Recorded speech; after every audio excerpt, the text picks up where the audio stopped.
Alright guys, what's going on? Welcome to another video. This one's gonna be a little bit slower of a pace, but I felt like it was very informative because when I was doing this, I actually didn't know what to do or what settings to do, and that's basically the XHP. Now it's easy. I bet you can type in how to install XHP, or even if you don't know how to do that, you probably know how to by just following the prompts on XHP. So I'm not gonna do that part. What I am gonna show you guys though is the settings that you use for XHP, or at least the settings that I use for XHP, or help you out and make your shifts better, and perhaps just settings that you don't understand. I can try to explain that for you guys. So first things first, you're in your XHP right here. You go to your little settings thing, and here you go. You get all your little settings. You got like what, like 15. So anyway, by the way, I'm running errands right now. That's why I felt like doing this. Let's just start from the beginning. The drag race mode, I don't recommend running this drag race mode on like a street car, or honestly I don't even know if you're really supposed to do it on like a drag race car. I don't know if you guys should run this on a street car, because one, is for drag race mode, and I don't believe it to be one of those things where it's like, oh, we just say it's for drag racing so that you don't have to, so we don't legally have to be obligated to, tell people that it's carb legal, whatever, all that stuff, or or whatever it is. It's none of that. It really is for drag racing only, in my opinion, and it sets up the whole transmission to just do drag racing. It can actually damage your car if you drive on it. It's what I've heard. Great, but nothing. What is that? What is that? Oh, washer fluid. Okay, I got to put in some washer fluid. The next thing would be the custom launch control. I don't have this on, but you can. It just kind of sets the torque limit and how much you want. See, back and forth, you can go back and forth like this. You can have it down to 300 newton meters to all the way to 1000 newton meters. The next thing I would go to would be shift map editor. Now some people like it, some people don't, but for me, I just have it in the normal mode that is in like a neutral one. You can change it up to like a relax plus, or relax, or sportive and sport plus. Basically, you can also have some custom maps here for both S mode and drive mode. It basically helps it shift back and forth.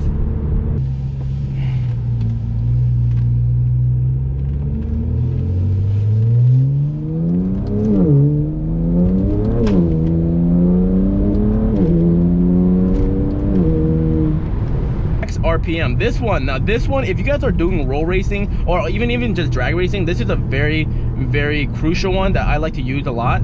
It's because for most stock turbo cars, our turbos stop boosting at a certain threshold that is before the shift point of the OEM tune. And honestly, like my turbos are going out, they're smoking all that stuff.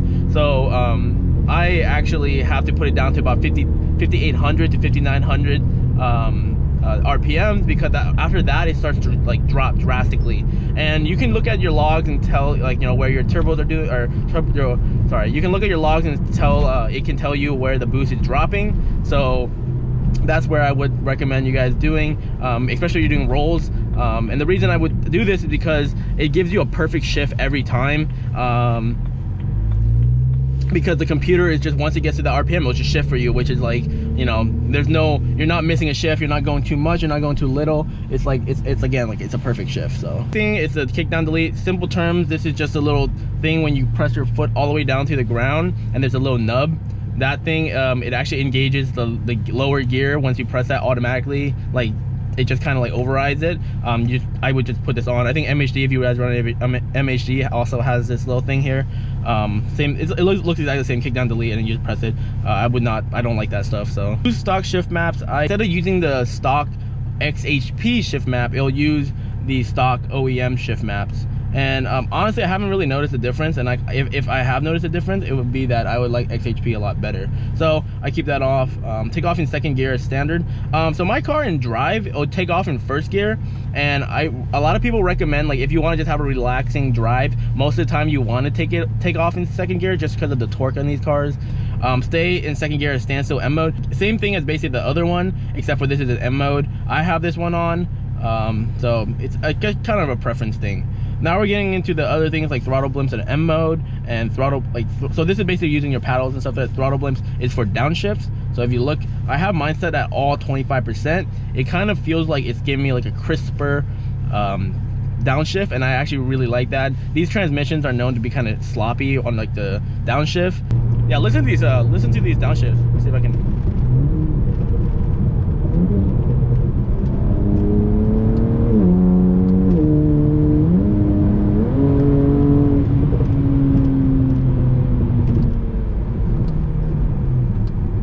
Also, don't you guys just love the clicks of the M3 DCT paddles? Like, I think I'm gonna upgrade these to the magnetic billet ones. If you guys seen that, you guys see that smoke? I don't think you guys can see the smoke, but dang, that's a lot of smoke coming out. My turbos are going out, you guys. Like, they still hold boost to a certain RPM, but it's like they're smoking so bad. Like, I just want to get them replaced, man. And especially, I'm scared that when I put my new coil packs in and the car runs correctly and it runs like with, you know, all the timing that it's supposed to be and not pulling timing, I feel like the turbo's gonna even get worse. So yeah. Gear display is also cool because, like, let's see, if you, I don't know if you guys can see this on my gauge, but it says D1. I'm in drive right now, so it just tells you what gear you're in when you're in drive, which is kind of useful in some scenarios, and also just like it's just useful. It's again another thing where it's like kind of preference, but I would recommend putting that on.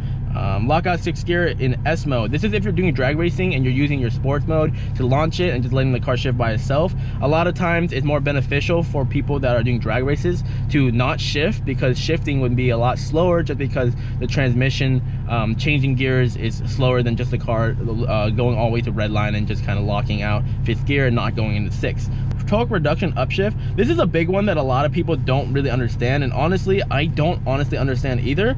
But what I know of this is also from this is okay, for XHP is just a drag racing thing, like mostly like they kind of gear towards that. But I know for people who are doing like single turbo stuff, a lot of people have to play around with their settings for the torque reduction, just because it might on shift it actually ends up over boosting and causing like throttle closure and limp modes and all that stuff. So I guess I could go around and, like, when I do figure out how to really use this, because I don't have to use this. Most people in a stock turbo car don't need to use this. So yeah, so here, if you go into like M mode, for example, it'll tell you kind of the percentage of torque reduction during the shift. So basically, like, what it says is reducing the torque during the shift. And yeah, okay, let's see here. I think I got an order now. Hello. Hey man, how you doing? Good, how are you? Could I do a... What are you up to today, man? I'm working right now, so we're on lunch. Oh yeah? Yeah. Nice. Okay. Where do you work out? What do you do? Work day, okay? Thank you. How's it going? How have you been? I'm doing alright, yeah. Yeah. What have you been doing? It's okay, you know, life is alright. Sam's, right? Oh, I quit Sam's a long time ago, yeah. I'm almost done, you guys. So look, so activate line pressure bump, there's no other reason than just the fact that it bumps your clutch activation pressure.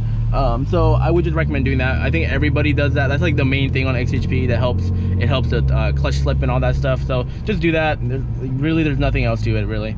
Valet mode, if you ever go valet your car and you want your car to be kind of in like a limp mode, but not limp mode, if that makes sense, like it doesn't run bad, it's just that it doesn't have all the power, you can run that. But anyways, that's it, guys. That's all I got for you today. XHP settings. Let me know if you guys have any other questions, or I got something wrong. Maybe I got something wrong in here. Let me know. Yeah, see you guys next time. Peace.